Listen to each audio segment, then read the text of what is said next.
Hey, what's up, guys? Ash here. Recently, I've gotten quite a few requests for early, kind of beginning game content from a lot of different players. So, I wanted to do a new series. This series will be called Foundations, and it'll kind of go over the 101 of Troubleshooter. For our newer players, Troubleshooter is a massive game. They don't tell you a whole lot, and a lot of it is kind of discovering on your own, which is so cool and so fun, and one of the reasons, at least, why I love this game. Anyway, without further ado, let's hop right into it. So one of the first major decisions you'll have is actually choosing your company mastery. Right here, I'm grabbing my company name, and then they're going to give you several options. This is one of five. Customer satisfaction is okay. It's going to increase your rewarded money that you get for completing a mission. Expertise is amazing, and that's going to increase your chance of acquiring masteries. Individualism is very specific. I don't recommend this one unless you're power leveling pets or drones.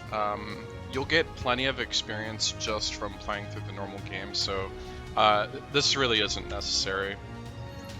Scavenger, this is actually really good for farming. If there's like a certain boss that you're trying to get a specific item for, this definitely helps a lot. And then finally, sense of belonging. This is probably one of the least used. I use this because of the amount of footage that I have to get. But for the most part, motivation does not play a major factor in the game. And moreover, the other company masteries are kind of just too strong to pass up. So of these, I recommend that you guys actually take expertise. You'll have an increased masteries, and that's really important at the beginning of the game. Even having extra of masteries that you don't need can be converted into masteries that you do need. And I think for the most part, every veteran will recommend this as your company mastery. And then, of course, your first character is Albus Bernstein. He gets to select between one of three individual masteries, Windsword, Responsibility, and Opportunist. Honestly, Windsword is not that good. This is just a flat 10% damage bonus. This has slightly better synergy with Albus's advanced class of Magic Knight, as MK generally aims to stack killing blows for Cursed Sword, and so it's more offense oriented, obviously, but generally this is not that good, and certainly not for the beginning of the game. Responsibility, this is by far one of the best abilities in the game, as there are usually hit rating issues and chances of being blocked constantly.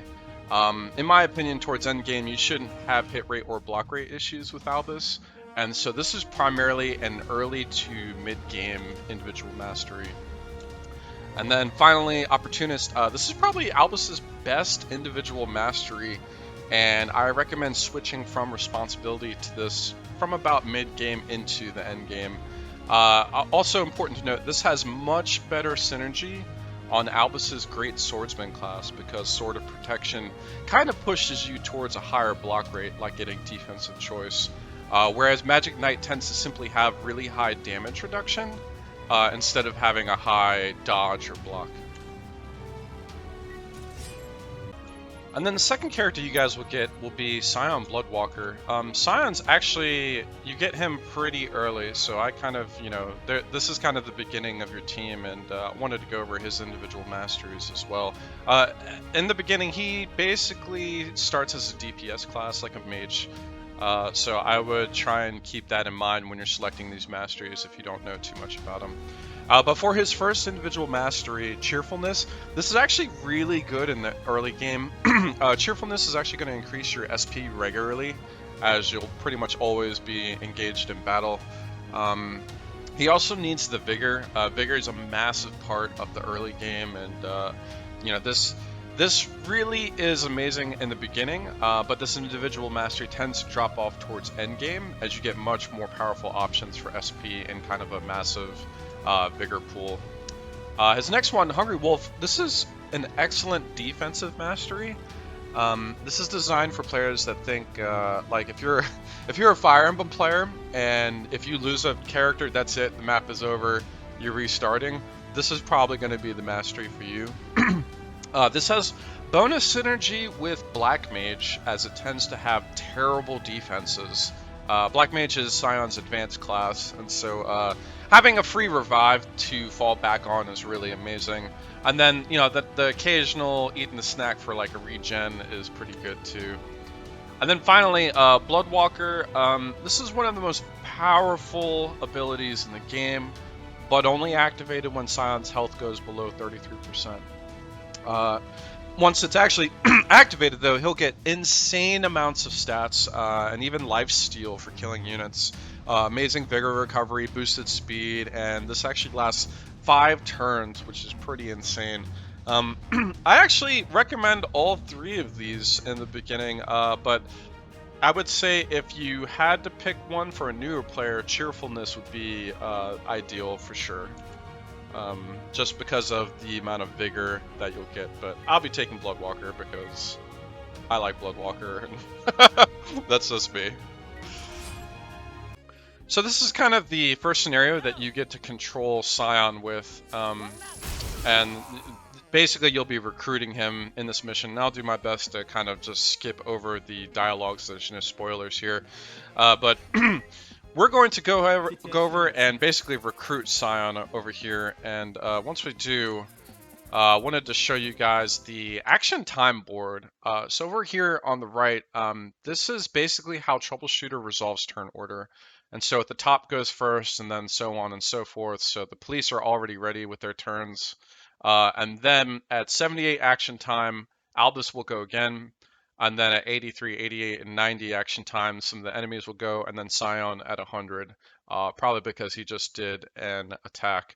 And so one of the first things you're going to notice is that you can use an ability called Standby. This will reduce your AT by 50% if used before the first movement, and 25% if used after the first movement. This is a core concept throughout the game, and if your character can't realistically make a good move, this is an excellent way to speed up your turn. So right here, you can see 78 action time, and if I were to do standby, it's subtracting 20 down into 58. Now, the reason why I'm going to do that is because Albus doesn't really have any other option. He could do a wind gust, but this enemy right here is currently in cover and would just be a very bad hit rate.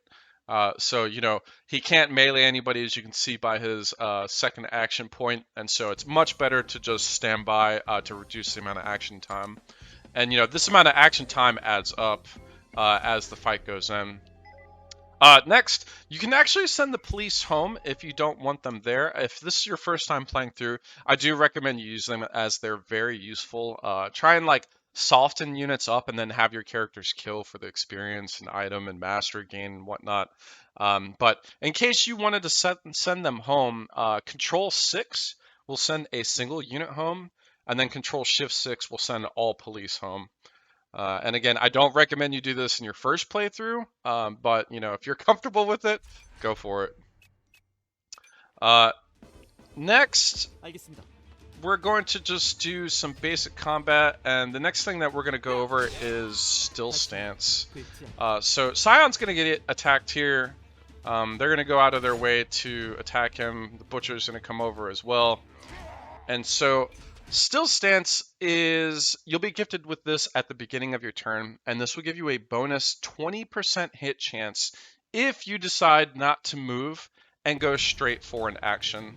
So right here we have Thunderbolt up, and if you mouse over your hit chance icon over here, you're actually going to see the breakdown of the math in this game. This is very important if you're wondering why the heck something is happening. And so Scion has a base 67.1% hit chance, and then a known enemy pushes that to 70.1, and then Still Stance, by not moving, by not using any action point, will give you a bonus 20%, and that's massive in the beginning of the game. 70% versus 90%. If you guys ever played, some of the XCOM games, you know that the hit rating can be kind of BS-y at certain times. So I highly recommend Still Stance, and especially if you know what's going to happen. And again, this is where keeping an eye on the action time board is very important. So obviously, Scion is going right now. And then, if this guy was getting up again before Albus, this would not be such a good move. You might want to move Scion and then attack with him, but because Albus is getting up next, we're going to go ahead and use that still stance. Scion gets a critical, and then move over Albus to take care of this guy because of the action time board. So later on in that fight, once you guys start getting used to the idea of Spoonist Pyromancers, these are the guys that cast Fire Veil, and this is kind of one of the first nightmares that you'll run into with Troubleshooter. Fire Veil is I want to say 3-turn buff. It's going to give any character that dies an explosion attack, and it's going to do knockback, which can stun you, which is probably the worst effect of it all. It's going to increase your AT by 40. It's going to give you burn effect. It's going to be a whole plethora of stuff from an explosion of killing one of them, but we'll come back to that. But I wanted to show you guys the difference of responsibility versus without responsibility. So right here, Albus gets blocked on this guy and dodged on this guy with his counterattack. And if you can imagine, normally a counterattack right here costs 30 AT, which is massive. But responsibility, because it was blocked, actually gave Albus back 20 AT. And again, he counterattacks here, 30 AT, but gets back 20 for it being a dodge. And so the reason why this is so massive on the action time board, if you guys notice, he's now at 28 AT. So if you can imagine, the cost of the 2 counterattacks was only 20 AT total, 10 AT for each. Without that, that would be 60 AT. And so, the difference between the two is 40 AT, and that would have taken Albus from 28 AT to 68 AT. And so the entire team would have gotten another run on him had responsibility not been on. Just important to know. So we're actually going to Chain Lightning here, still stance onto the Street Fighter. Unfortunately, it misses the Street Fighter, but does hit this Butcher type guy, who is, of course, affected by Fire Veil. Now, Fire Veil is going to basically detonate when they die, and I want to say it's a 3-tile radius, so about this size. And you can see it's going to be increased to 40 AT there, which totally sucks. Albus is going to have burn effect. It's also going to hit enemies as well, though, so that's at least one good thing. But you can see it knocked Albus back from this tile over to here. And this can be very tricky because if you're against a wall, it will stun you, and that's when things get really bad. And just something really important to remember for any of the characters that are running Fire Veil.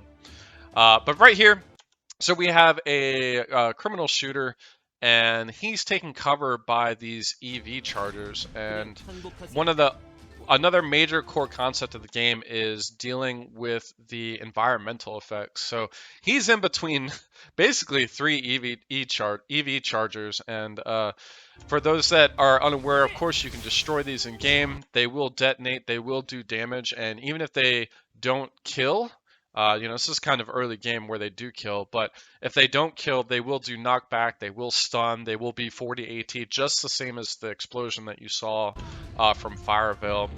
And this is just, some of the core concepts of the game that I really think that you guys should, just be aware of at all times.